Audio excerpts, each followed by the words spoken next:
Chairman Grassley, Ranking Member Wyden, members of the committee. It's an honor to appear before you. And Senator Feinstein, thank you for that very kind introduction. I have immense respect for the task before this committee, rebuilding the American economy from its sharpest downturn in history. If I'm fortunate enough to be confirmed, I would strive to be a good partner in that work. I've spent almost my entire life thinking about economics and how it can help people during hard times. My father was a doctor in Bay Ridge, Brooklyn. It was more of a working class neighborhood back then.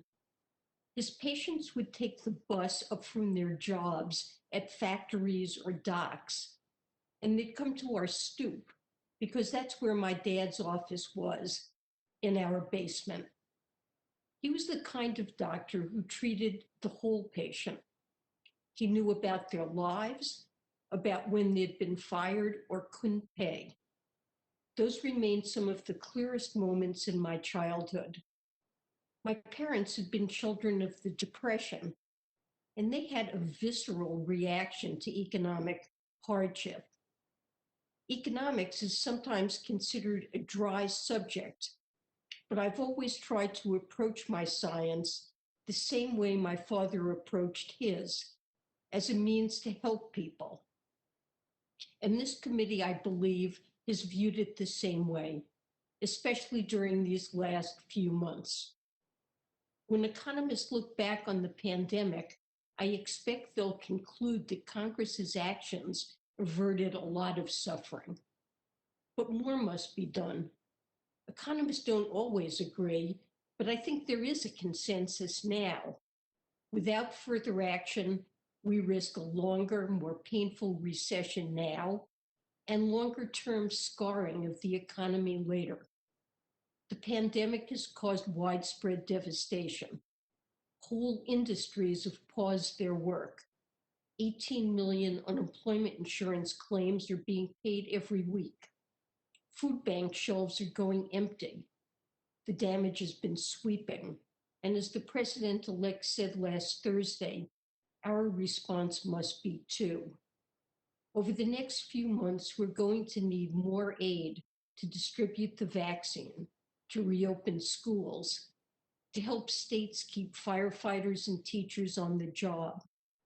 We'll need more funding to make sure unemployment insurance checks still go out and to help families who are at risk of going hungry or losing the roof over their heads. Neither the president-elect nor I proposed this relief package without an appreciation for the country's debt burden. But right now, with interest rates at historic lows, the smartest thing we can do is act big.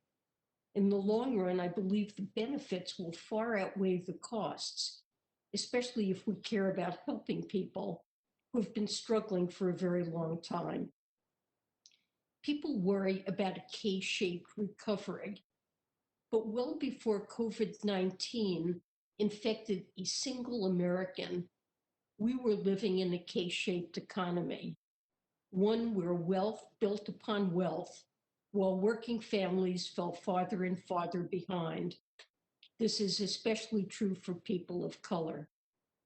At the Fed, I became accustomed to the institution's dual mandate to promote stable prices and maximum employment. As Treasury Secretary, I think there will be a dual mission too, helping Americans endure the final months of this pandemic, keeping people safe while getting them back to work. That's our first task. But then there's the longer term project. We have to rebuild our economy so that it creates more prosperity for more people and ensures that American workers can compete in an increasingly competitive global economy. Members of the committee, these are very ambitious goals, and I know we will need to work together. You can count on me to do that in a bipartisan way. My husband and son are watching us on C-SPAN from the other room. They are not only wonderful people, they're also wonderful and opinionated economists themselves.